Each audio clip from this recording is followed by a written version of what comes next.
नमस्कार, स्वागत तुमचं ऑनलाईन क्लासरूम या शैक्षणिक यूट्यूब चॅनलवरती।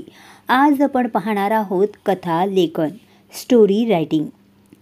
दिलेल्या मुद्द्यांच्या आधारे एक गोष्ट लिहा, तिला योग्य शीर्षक देऊन तात्पर्य लिहा।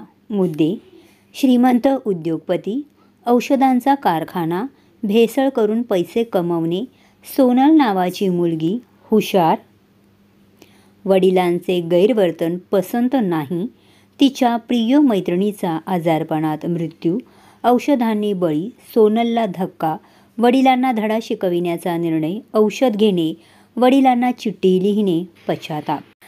कथेचे नाव आहे पश्चाताप। दौलतराव हे त्या गावातील श्रीमंत उद्योगपती होते। त्यांचा औषधांचा कारखाना होता, पण शेठजींची वृत्ती चांगली नव्हती। औषधात भेसळ करूनच त्यांनी भरपूर कमाई केली होती। सोनल ही त्यांची मुलगी हुशार होती। वडिलांच्या धंद्याबद्दल बऱ्याच चांगल्या वाईट गोष्टी तिच्या कानावर येत, तेव्हा तिला वाईट वाटे। वडिलांचे हे अप्रामाणिक वर्तन तिला पसंत नव्हते, पण तिला काही बोलता येत नसे। दौलतराव हे त्या गावातील श्रीमंत उद्योगपती होते। त्यांचा औषधांचा कारखाना होता, पण शेठजींची वृत्ती चांगली नव्हती। औषधात भेसळ करूनच त्यांनी भरपूर कमाई केली होती। सोनल ही त्यांची मुलगी हुशार होती। वडिलांच्या धंद्याबद्दल बऱ्याच चांगल्या वाईट गोष्टी तिच्या कानावर येत, तेव्हा तिला वाईट वाटे। वडिलांचे हे अप्रामाणिक वर्तन तिला पसंत नव्हते, पण तिला काही बोलता येत नसे। मंगला तिची मैत्रीण, गरीब होती पण हुशार आणि प्रामाणिक।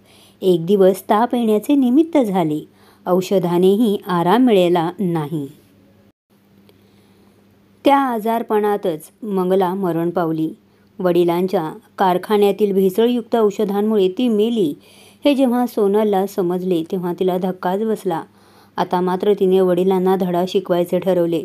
मंगलाने जे औषध घेतले होते ते तिने सुद्धा घेतले। सोनल फार गंभीरपणे आजारी पडली। जीवन मरणाची लढाई चालली होती। डॉक्टरांनी खूप प्रयत्न केले, पण व्यर्थ। मरणापूर्वी सोनलने वडिलांना चिठ्ठी लिहिली होती. बाबा, माझ्यासारख्या अनेक बालकांचे वडील व्हा। सोनलच्या मृत्यूमुळे तिच्या वडिलांना फार दुःख तर झालेच आणि पश्चातापही झाला। तात्पर्य: पापाचे फळ मिळाल्या वाचून राहत नाही। विद्यार्थी मित्रांनो, तुम्हाला ही मुद्द्यावरून गोष्ट नक्कीच समजली असेल।